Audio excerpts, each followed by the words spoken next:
Você já percebeu que as versões dos contos de fadas que você conhece não são as autênticas? Muito além da dicotomia do bem e do mal, as narrativas originais costumavam ser sombrias, perturbadoras e até mesmo grotescas. E mais, essas histórias não costumavam ter finais felizes. Muito tempo antes dos icônicos desenhos da Disney, das adaptações de diversos escritores, os contos de fadas eram narrados de maneira simples, imersos em uma atmosfera de tensão, mistério e risco. Visualize um universo em que a pureza e o desejo, a sedução e a vingança implacável se entrelaçam em um emaranhado da mente humana, onde fábulas ultrapassam o simples entretenimento infantil. Diversas histórias de fadas passaram por alterações que se afastaram das suas versões originais, tornando-se mais leves ou até limpas, por assim dizer. Esqueça a versão açucarada dos contos de fada. As histórias autênticas muitas vezes apresentavam elementos sinistros e até macabros. Vem comigo. Mas antes, deixe o seu like e se inscreva no canal.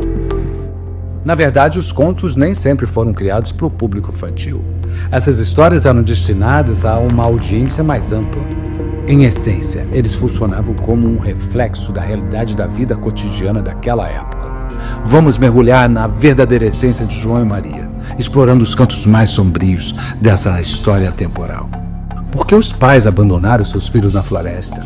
Por que essa decisão desesperada? Você sabia que existem versões em que a bruxa escapa? Como a história de João e Maria revela os medos e as dificuldades da Idade Média, na época que o conto foi criado. Se você prefere ficar com a versão pueril de João e Maria, eu aconselharia a você a parar por aqui.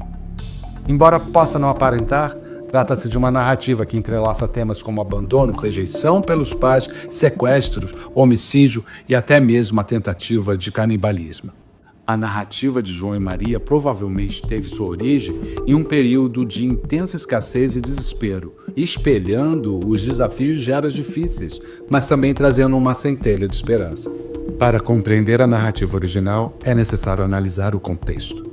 Visualize a Europa enfrentando a Grande Fome de 1314. Uma intensa atividade vulcânica no sudoeste asiático deu início a uma fase de alterações climáticas que resultou em uma grave escassez de alimentos globalmente.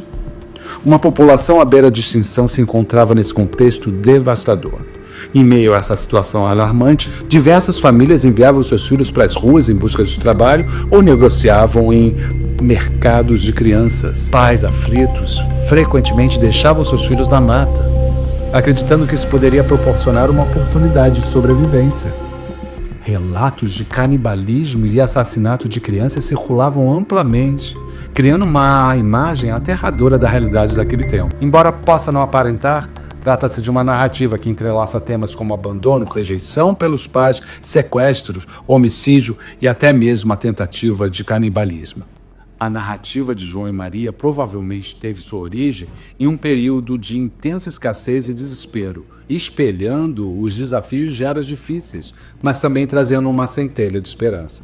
Para compreender a narrativa original, é necessário analisar o contexto.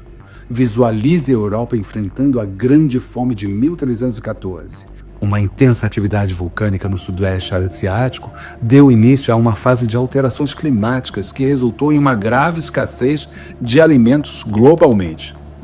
Uma população à beira de extinção se encontrava nesse contexto devastador. Em meio a essa situação alarmante, diversas famílias enviavam seus filhos para as ruas em busca de trabalho ou negociavam em mercados de crianças. Pais aflitos frequentemente deixavam seus filhos na mata, acreditando que isso poderia proporcionar uma oportunidade de sobrevivência. Imagine duas crianças que foram deixadas para trás por seus pais empobrecidos, incapazes de sustentá-las.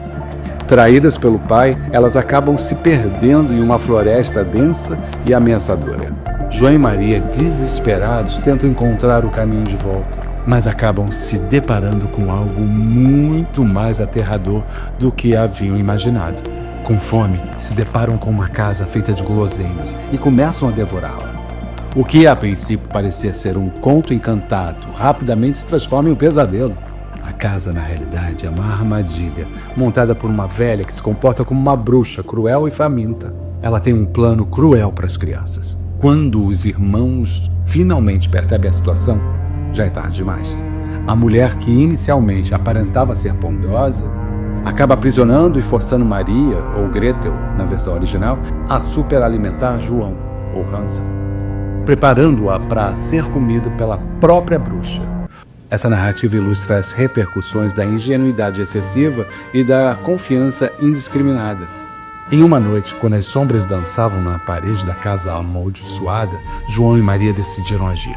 Com astúcia e um pouco de sorte, conseguiram enganar a velha, empurrando a mesma em direção às chamas, aprisionando-a em seu próprio forno. E se você pensar, era uma época de caça às bruxas. Elas eram queimadas na fogueira. Coincidência? João e Maria, finalmente livres, fugiram com os tesouros roubados da bruxa, deixando para trás o terror que viveram. Eles conseguiram retornar para casa, onde descobriram que a mãe, ou madrasta, havia morrido. Apesar do final feliz, a história original de João e Maria é bem mais sombria e assustadora. Em algumas versões dela, realmente tem finais bem cruéis. Em algumas versões, a bruxa escapa do forno e continua aterrorizando outras crianças indefesas. Em versões mais chocantes, João e Maria, perdidos e famintos na floresta, recorrem ao canibalismo para sobreviver. Em uma versão romena, a mais cruel de todas, a bruxa realmente cozinha João e obriga Maria a servi-lo e a comê-lo. Em outras, João e Maria, traumatizados pela experiência, acabam repetindo o ciclo de abandono com seus próprios filhos. Traça a narrativa sobre o sentimento de desamparo, abandono e a busca por independência. Na história, a bruxa morre. E a madrasta também. Esses acontecimentos estão relacionados, pois de alguma maneira esses personagens estão conectados pelo mal que causam aos irmãos e pelo forte desejo de alimento. Conclui-se que nesse conto existem muitos elementos psicológicos para serem analisados. É impressionante como essas histórias podem ser tão atemporais e grudar nas nossas memórias infantis, nos moldando de certa forma. Esses desdobramentos complexos revelam a psicologia dos desejos entre tantas camadas, às vezes sutis, às vezes selvagens, onde afloram os instintos mais profundos. Se você gostou desse vídeo e gostaria de ver outros contos, deixe seu comentário, compartilhe, curta e lá. Valeu. Tchau, tchau.